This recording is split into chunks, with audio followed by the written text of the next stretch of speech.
After the reading of the Passion, it's very hard for a homilist to try and say something that adds to what we've heard. But the whole concept of what Jesus endured, the suffering, the torture, his death, is so foreign to us.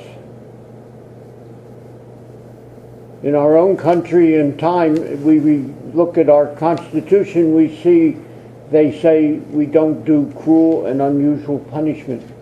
We don't do torture.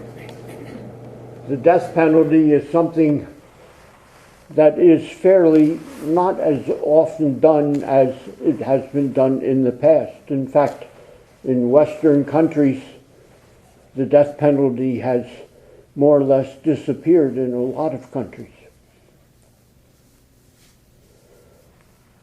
In Roman times, however, this type of death, crucifixion, where they whipped a person, they had a bloody death. They would bleed a person to death, put them on the cross.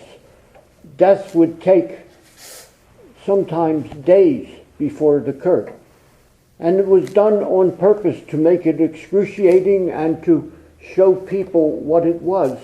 It was a way the Romans controlled the masses, and probably one of the reasons that the Roman Empire was able to succeed in countries where they had foreign people that they were trying to control.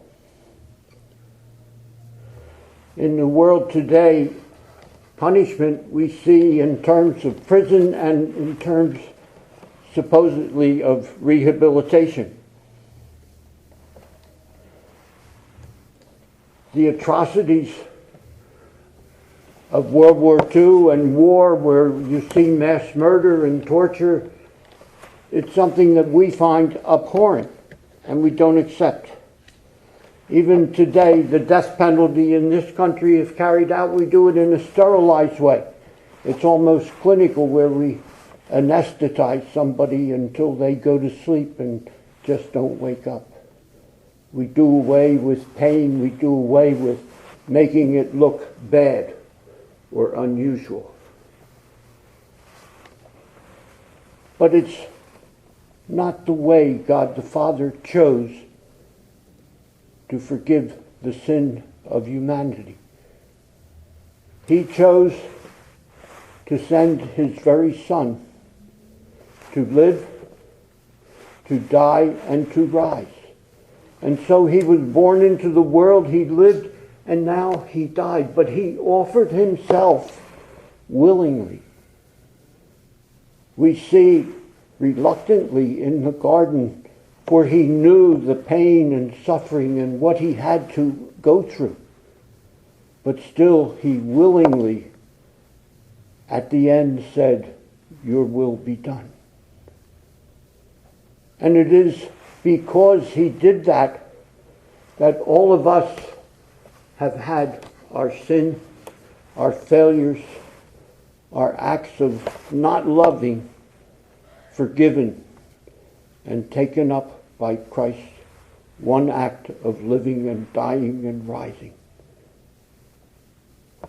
All of this by one man who was given up by his Father. So this evening, it's time for us to reflect that in freely giving himself, Jesus did it once for all time. All men and women, for you, for me, those that came before us, and those who will come after us.